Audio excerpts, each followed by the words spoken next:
자, 오늘 저희 이평선 안에 거래량이 가중치로 들어간 VWAP에 대해서 함께 알아가 보도록 하겠습니다.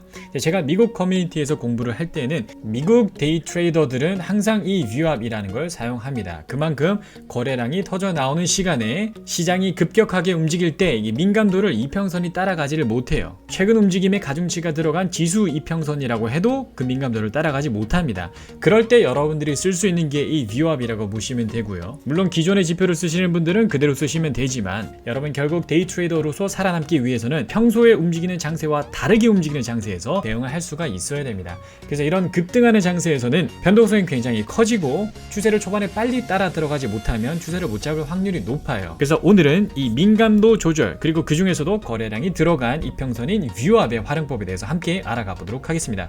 자, 여러분 대부분 타임프레임 30분이나 60분 정도로 추세의 기준을 잡을 겁니다. 오늘 종목은 저희 S&P를 보도록 할 거고요. 제가 가지고 온 이평선은 이 세 가지입니다. 보이시는 게 지금 VWAP이고 여기가 8선, 여기가 21선인데 이평선은 EMA, 즉 최근의 움직임에 가중치가 들어간 EMA를 쓰도록 하겠습니다. 자, 기본적으로 선물 거래할 때는 거래량이 그렇게 중요하지 않습니다. 왜냐하면 거래량이 들어오는 시간과 거래량이 들어오는 양은 좀 상당히 일정합니다. 그래서 보시면 항상 비슷한 시간에 비슷한 거래량이 들어온다라고 볼 수가 있겠죠. 주식 같은 경우에는 워낙 종목이 많고 특정한 거래량이 터지는 종목만 거래를 해야 되기 때문에 거래량 필터가 중요하지만 선물은 종목도 많지 않고 거래량이 대부분 일정합니다. 인덱스는 특히나 더더욱 그래요. 근데 여기 같은 경우는 보세요. 지금 여러분 기본적으로 이평선의 개념을 아시는 분들은 여기가 지금 8선이고 여기가 20선이니까요. 20선 같은 경우에는 이렇게 급등하지 않는 장세에서는 여러분들이 추세 기준으로 삼기가 괜찮아요. 근데 여기 같은 경우에는 최근 20개의 평균 가격을 표시를 해놓은 이평선이니까요. 지금 최근에 20개 캔들은 여기 다 쏠려 있어요. 다 쏠려 있기 때문에 얘가 급등을 했다고 해도 이 민감도가 따라가지를 못합니다. 8선으로 바꿔봤더니 8선으로 바꿔도 민감도가 제대로 따라가지를 못해요. 자, 8선으로 바꿨을 때 30분 기준으로 8선을 처음 터치하는 시간이 지금 새벽 3시입니다. 20선을 기준으로는 처음 터치하는 기준이 다음날 밤 9시예요.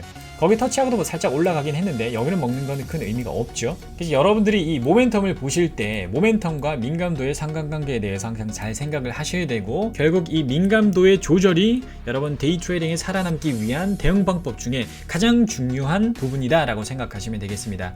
모멘텀이 증가를 하면 기본적으로 민감도를 증가하는 게 맞습니다. 모멘텀이 감소를 하면 민감도를 감소하는 게 맞고요. 이게 무슨 말이냐면 모멘텀이 증가를 해서 급등이나 급락을 했다라는 가정하 여러분들이 30분의 20EMA를 기준으로 추세를 판단을 했다면 모멘텀이 증가하는 순간 이걸 10분 20EMA를 통해서 따라 들어가야 된다는 겁니다. 여기 같은 경우에는 지금 타임프레임의 민감도를 올린 케이스가 되는 거고요. 여기 같은 경우에는 지금 지표의 민감도를 올린 케이스라고 생각하시면 됩니다. 다만 이제 둘 중에 하나를 선택해야 된다고 한다면 저 같은 경우에는 타임프레임의 민감도를 올리는 걸 추천을 드립니다. 왜냐하면 지표의 민감도를 바꿔야 되면 여러분들이 인디케이터, 지표창을 열어서 지표를 바꿔야 되는 번거로움이 있죠. 타임프레임은 여기서 바로 바꿀 수가 있지만 지표는 이 지표창으로 들어가서 여러분들이 바꿔야 된다는 번거로움이 있습니다.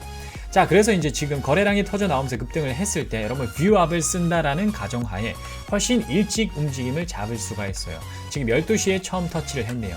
눌림으로는 잡을 수가 없겠죠. 왜냐하면 지금 제가 설명드렸던 것처럼 볼륨 프로파일러상 지금 여기는 수급이 없는 곳이기 때문에 여기를 뚫었을 때 이렇게 확 무너질 수도 있습니다. 그래서 눌림으로 잡을 수는 없고 눌리고 나서 다시 이탈하는 공간을 잡아야 됩니다. 자, 이제 512틱으로 오자면요. 초반에 움직임을 잡겠다 하시는 분들은 여러분들이 787틱에서 512틱으로 넘어오는 걸 추천드립니다. 자, 나스닥 같은 경우에는 512틱 쓰시는 분들이 이제 이때 233틱을 볼 수는 있겠죠. 평소에는 233틱을 기준으로 보는 건 추천드리지 않습니다. S&P도 똑같아요. 평소에 512틱으로 보는 건 추천드리지 않습니다. 지금 저희가 초반의 움직임을 볼 거기 때문에 512틱을 보는 거고요. 자, 보시면 지금 512틱에도 제가 똑같이 VWAP을 넣어놨습니다. 자, 맥디 크로싱이 일어나는 순간이 바로 여기가 되는 거고요. VWAP을 안착하는 순간은 여기가 됩니다. 타점적으로 보시는 분들은 플래그 이탈적으로 생각을 하실 텐데 일찍 잡으시는 분들은 아마 여기에서 타점을 이렇게 손절을 두고 이렇게 고점까지 노리는 플레이를 가실 거고요. 조금 더 안정적인 플레이를 원하신다 하시는 분들은 VWAP을 안착했을 때 타실 거예요. 디테일한 부분을 잘 봐야 되는데 안착을 했을 때 여기에서 담는 게 아니라 올라가서 마이크로 풀백이 나오는 이 순간에 바로 담아야 돼요. 여기에서 담아야 됩니다. 올라가서 치고 본청을 치면 매매를 끝내야 된다라고 생각하시면 되고, 여기서 더 밑을 치고 가는 경우가 있기 때문에 여기서 여기까지 리스크가 조금 있는 편입니다. 항상 컨트롤 F4로 여러분 손익비 닌자 트레이딩 쓰시는 분들은 보실 수가 있고요. 지금 1대1의 비율이 나오죠. 여기에서는 50% 이상만 성공하면 괜찮습니다. 자, 여기는 지금 완전 초반이기 때문에 이 캔들 안에서 거래를 한다라는 가정화, 여기에서 거래를 할 수가 있습니다. 자, 이제 후반부로 넘어오시면요, 11시 반에 장이 열리죠. 자, 11시 반에 장이 열리고 나서 이제 본격적으로 조정이 한번 나오기 시작합니다. 복귀를 많이 해보시는 분들은 일단 이 매도 방향으로 타기는 조금 어려워요. 매도 방향으로 타기 위해서는 어떤 마인드가 필요하냐면, 여기서 이제 내려치고 눌림이 나왔을 때 기본적으로 지지가 됐던 공간이 저항으로 바뀌는 공간에서 거기서 다시 한번 이탈 공간을 노려야 이 저점까지를 비로소 매도로 동행을 할 수 있습니다. 자, 그런 시나리오가 나오지 않는 이상은 매도로 들어가기가 굉장히 어렵고요. 제가 설명드렸던 것처럼 이 가로 매물대에서 밑으로 돌파하는 형식으로 매도를 하면 정말 대참사가 날 수 있기 때문에, 이런 식으로 반등을 할 확률이 높기 때문에 그런 식의 돌파 변곡 매매는 절대 피해 가시는 걸 추천드립니다. 자, 그럼 다시 이 스팟으로 와서요. 지금 12시 근처죠. 지금 뷰압은 3875 근처에 형성이 되어 있습니다. 그럼 3875를 쳤을 때 여러분들이 기본적으로 여기를 이탈하는 이 공간에서 이제 매수를 노릴 수가 있죠. 자, 그래서 다시 뷰압으로 넘어와서요. 지금 30분 뷰압 기준으로는 한 3875 근처로 형성이 되어 있었죠. 그럼 여러분들이 3875 근처에서 일단 기다릴 수가 있는데, 제가 항상 설명드리는 것은 쭉 내려올 때 힘이 이 방향으로 쏠리고 있는데 여기서 매수를 기다리는 건 상당히 위험합니다.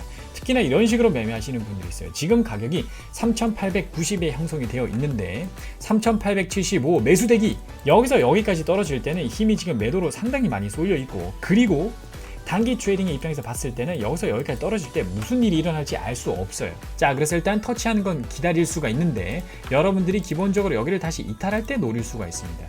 맥디 크로싱도 한번 보시고, 자, 이탈할 때 이때 이제 비로소 노릴 수가 있는 거죠. 여기 밑으로 이제 쭉 그어가지고 이탈할 때 마이크로 눌림에서 여러분들이 비로소 들어갈 수가 있습니다. 그러면 79 밑으로는 75 이런데 손절을 걸고 들어갈 수가 있는 거죠. 뭐 당연히 위로 공간이 지금 많이 붕 떠 있기 때문에 손익비는 충분히 나온다라고 생각을 하시면 되겠습니다. 자, 그러면 여기서 손절을 치지 않고 올라가면서 익절을 하거나 본청을 걸고 라이딩을 갈 수가 있어요. 여기를 지금 뚫는 것이 여기에서 일어날지 아니면 그 다음에서 일어날지 알 수가 없기 때문에 일단 이 채널에 따라서 이 근처에서 익절을 어느 정도 하는 게 중요합니다. 털어내고 나머지 본청을 걸거나 일단 여기를 먹고 얘가 뚫고 올라오면 그 다음에 여기서 다시 진입할 수 있기 때문에 괜찮아요. 그래서 단기 트레이딩 하시는 분들은 항상 너무 큰 욕심을 부리는 것보다 적당하게 청산하면서 올라가는 걸 추천을 드립니다. 자, 다시 내려왔어요. 네, 다시 내려왔는데, 내려와서 이 뷰압 근처를 다시 한번 터치를 합니다. 내려와서 이 눌림을 잡을 수는 없어요. 여러분들은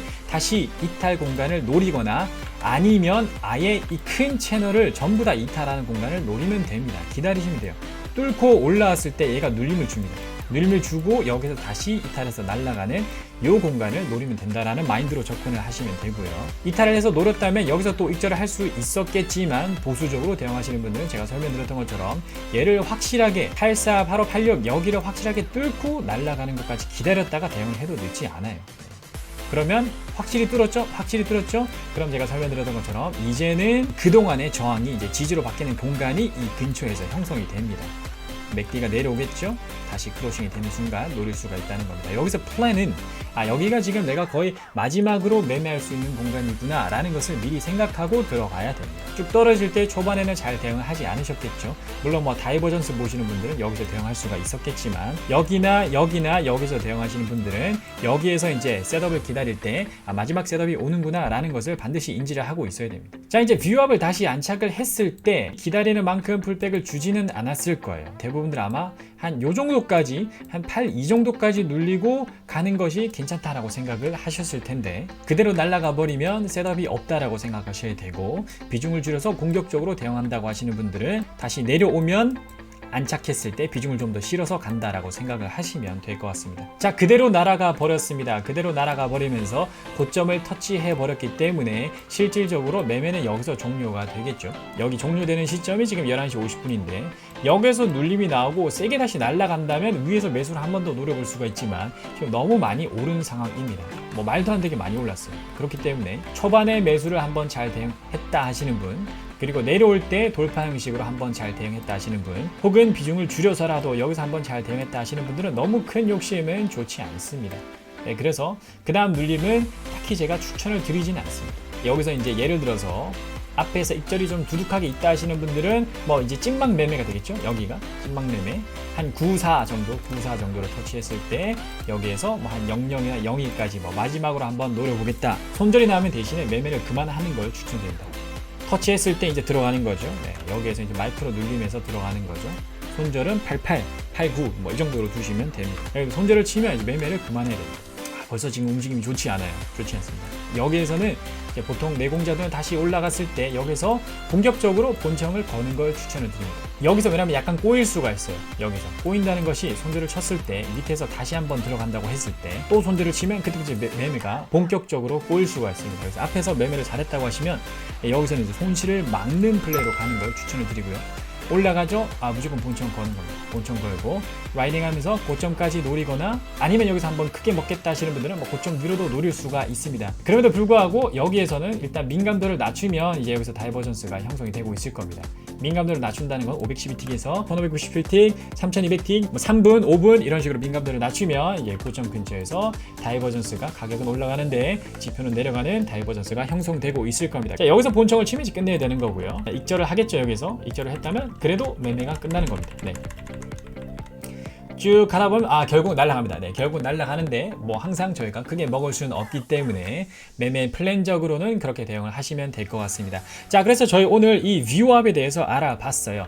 급등하는 이런 장세, 주식이든 선물이든 기본적으로 여러분이 쓰시는 그런 지표들의 민감도가 못 따라가는 경우가 대부분일 겁니다. 그럴 때는 이 거래량의 가중치가 들어간 이 뷰압의 사용도를 통해서 기존에 쓰는 그 타임프레임 속에서도 민감도가 충분히 따라갈 수가 있고요. 저기 위에서 추매를 한다거나 아니면 추세를 초반에 놓치게 되면 올라오면서 이런 식으로 아니면 돌파 형식으로 변곡 매매에 손이 가게 되는 경우가 있는데 굉장히 위험한 순간이라고 제가 이전 영상에서 설명을 드렸죠. 변곡 매매 항상 피해 가시고 다양한 방식으로 최적화된 방식으로 추세 매매를 지속적으로 연습하는 걸 추천드립니다.